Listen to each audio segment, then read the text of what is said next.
अस्सलाम वालेकुम व्यूअर्स। अगर अचानक मेहमान आ जाएं तो उबलते पानी में ब्रेड डालें और कमाल देखें। यकीन करें मेहमान भी सोच में पड़ जाएंगे आपकी समझदारी देखकर। स्टेप बाय स्टेप एक एक चीज़ बताऊंगी, अपनी वीडियो को एंड तक पूरी वॉच करना है। तो चलें शुरू करते हैं। 1 चम्मच आप ऑयल ले लें, घी ले लें, उसमें आपने 3 से 4 लहसुन के जवे ऐड करने हैं। तो इसको हम जलाएंगे बिल्कुल भी नहीं, आंच को भी कम रखेंगे। खुशबू आने लग जाए तो फिर हम इसमें 1 टीस्पून साबुत ज़ीरा डालेंगे। इसको भी बहुत ज़्यादा नहीं जलाएंगे, मीडियम आंच से हल्की सी इसकी बुनाई करेंगे। तो अब इधर आपने इसमें 1 लीटर पानी शामिल करना है। 1 लीटर पानी काफ़ी है, इससे ज़्यादा नहीं पानी डालना। जब पानी पकना शुरू हो जाए साथ में हम मसाले डालते जाएंगे और बाकी चीज़ें भी डालेंगे। अभी आपने इसमें 1 टीस्पून नमक डालना, ज़्यादा नमक नहीं डालिए, नमक हम अभी कम ही रखेंगे। पानी पकना शुरू हो गया, अब आप इसमें 4 ब्रेड शामिल कर दें। 4 ब्रेड काफ़ी हैं। 1 चम्मच मैंने इसमें मसूर की दाल ऐड की है, इससे जो आपकी रेसिपी है वो बहुत करारी बनेगी। और दाल आपको पता है बहुत जल्दी गल भी जाती है, ज़्यादा टाइम बिल्कुल भी नहीं लेती। दाल को हम बहुत अच्छे से गलाएंगे, इसी पानी में गलाएंगे। 1 चम्मच दाल है तो अभी आपने वीडियो को पूरा देखना है। 1/2 टीस्पून चिली फ्लेक्स डाल दें, 1 टीस्पून चाट मसाला पाउडर, थोड़ी सी लाल मिर्च पाउडर और थोड़ी सी हल्दी डाल दें। 1/2 टीस्पून गर्म मसाला पाउडर डाल दें।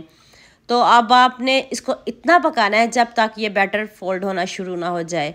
अभी देखें इसमें बहुत ज़्यादा पानी है, मीडियम आंच पे पकाएंगे, तेज़ आंच पे नहीं पकाएंगे। इसको थोड़ा सा टाइम लगेगा, ये नहीं कि जल्दी से पानी खुश्क हो जाएगा, ऐसा बिल्कुल भी नहीं है। अब आपने 4 चम्मच सूजी के डालने हैं।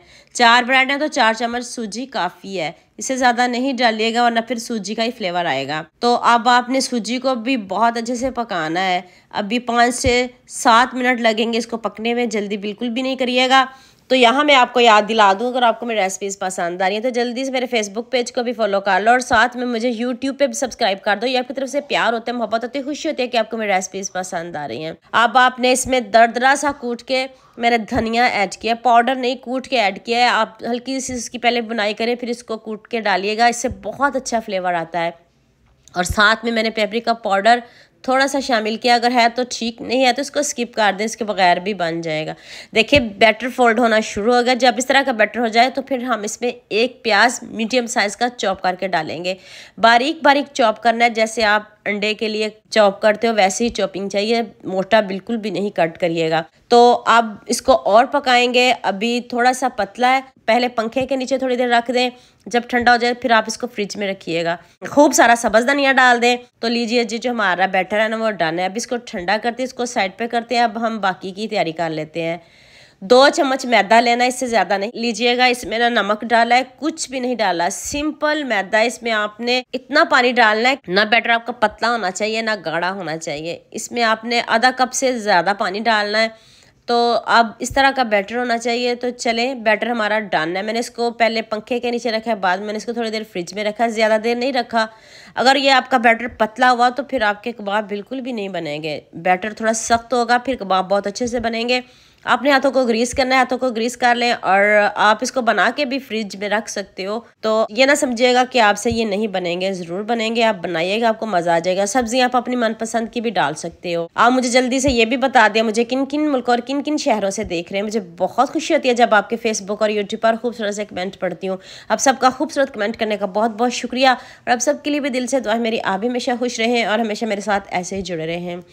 तो जो मैदे वाला बैटर है, सबसे पहले हम कबाब को उसमें डिप करेंगे। तो उसमें कोई नमक नहीं डाला, कुछ भी नहीं डाला, सिंपल है क्योंकि कबाब में मसाले पूरे हैं। अगर हम इसमें डाल देंगे तो फिर नमक मिर्च तेज़ हो जाएगी। तो इसलिए कोशिश करिएगा आप मैदे में कुछ भी ना ऐड करें। उसके बाद आपने क्रम्स लगाना है। ये क्रम्स घर के हैं, मैंने इसको रोस्ट किया हुआ है। रोस्ट करके रखेंगे तो फिर आपके जो कबाब है ना बहुत टेस्टी बनेंगे। मैंने कबाब को पहले ही रोस्ट करके रखा, हल्का से मैंने इनको रोस्ट किया हुआ है, इसलिए ये इतने अच्छे लग रहे हैं। ऐसे आप भी इसको रोस्ट करके ही लगाइएगा।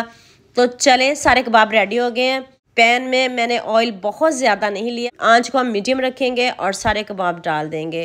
क्योंकि ये बैटर तो पहले पका हुआ है तो बस हमने इनको क्रिस्पी करना है और ज़बरदस्त सा कलर लेके आना है। पहले एक साइड से अच्छे से पक जाए और फिर आपने इनको टर्न करना है और जितनी मज़े की टेस्टी रेसिपी है, मुझे भी इस रेसिपी में आप सबका उतना ही ज़्यादा प्यार चाहिए। अपने सबके साथ शेयर भी करना है, लाइक भी करना है और प्यारे प्यारे कमेंट भी करने हैं। तो ऐसे कबाब कौन नहीं खाएगा। देख लें, ऐसे लग रहा है जैसे आपने शामी कबाब बना लिए हो। इतने सिंपल है, इतने ईजी है, हर कोई आसानी से बना सकता है। इसमें कुछ भी ऐसी चीज़ें शामिल नहीं है जो आपके घर में मौजूद नहीं हो। सारी चीज़ें आपके घर में मौजूद होंगी। आप इनको ज़रूर बनाइएगा और मुझे ज़रूर बताइएगा। जितने दिखने में टेस्टी हैं उससे बढ़िया इनका जायका है। कबाब तो सभी घरों में बनते हैं, सभी अपने अपने तरीक़ों से बनाते हैं, लेकिन एक बार मेरे कहने पे आप ये वाले कबाब ज़रूर बनाइएगा। तो लीजिए जी, सारे कबाब हमारे रेडी हैं, साथ में केचप की भी नहीं ज़रूरत। इतने मज़े के, इतने टेस्टी बने हैं। तो उम्मीद करती हूँ आज की वीडियो आपको लाजमी पसंद आएगी। जल्दी से मेरे चैनल को सब्सक्राइब कर देना, साथ में बेल आइकन का बटन प्रेस कर लेना ताकि कोई भी न्यू वीडियो आपसे मिस ना हो। तो हमें याद रखिएगा। अल्लाह हाफिज़, मिलते हैं एक और नई वीडियो के साथ।